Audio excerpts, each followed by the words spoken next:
Hey, Jennifer Martin here. Do you spend more than what you make? This happens to be actually a very common problem where at the end of the month you feel like you have nothing left and you don't know where your money goes. So, if you don't tell your money where to go, then you're going to wonder where it went, right? So, I'm going to help you go through this in a step-by-step process of getting your financial house in order or your financial goals in order, whatever you need help with it. And we're going to start with a budget. And I know a budget sounds very scary for a lot of people because it sounds like you can't spend money.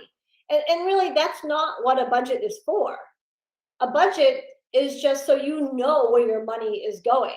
So it's not saying that you can't spend. The budget is so you know where your money is going.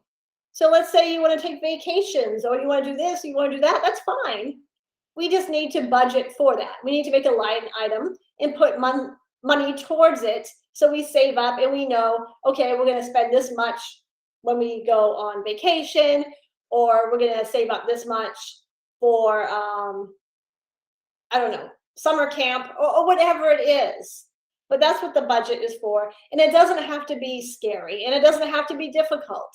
So we're going to go through making this as simple as possible. So the homework I want you to do, this is my very first video on budgeting that I'm doing today. The first thing I want you to do for your homework is to go through last month. So no matter what day, what month it is, let's right now we're in April. I want you to go through the previous month's expenses. So in this case, it would be March, right? And so when you do this, you're just going to write down on a piece of paper everything you spent in March. Everything. I want you to go through your bank account, your credit cards, whatever you buy, your normal things, go through those.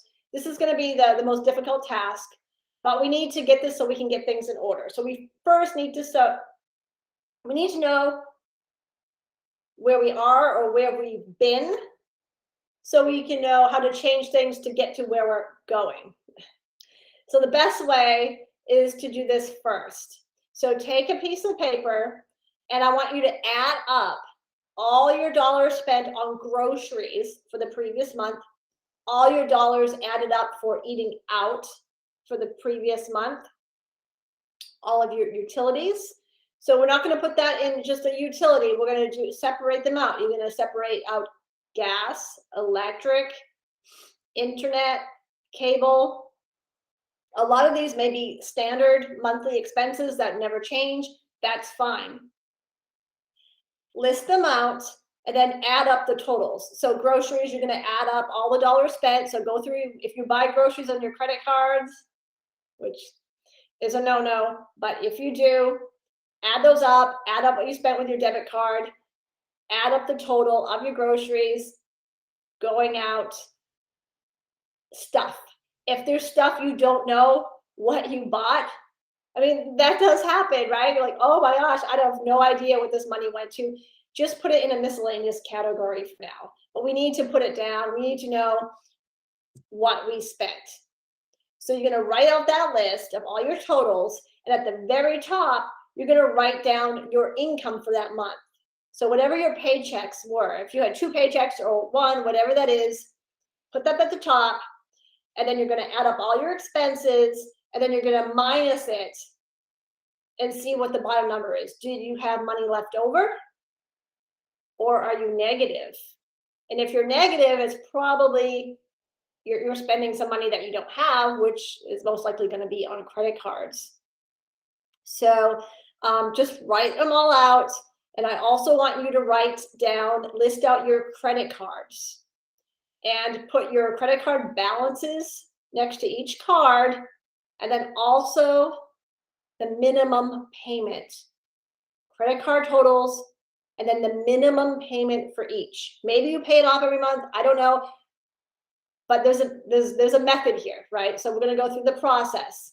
So if you can do that for me, And then when we meet back here on the next video, we'll take it to the next step. All right. And then if you have any questions regarding doing this in the meantime, feel free to text me, 470-258-5315. Jennifer Martin here, and I'll see you on the next video.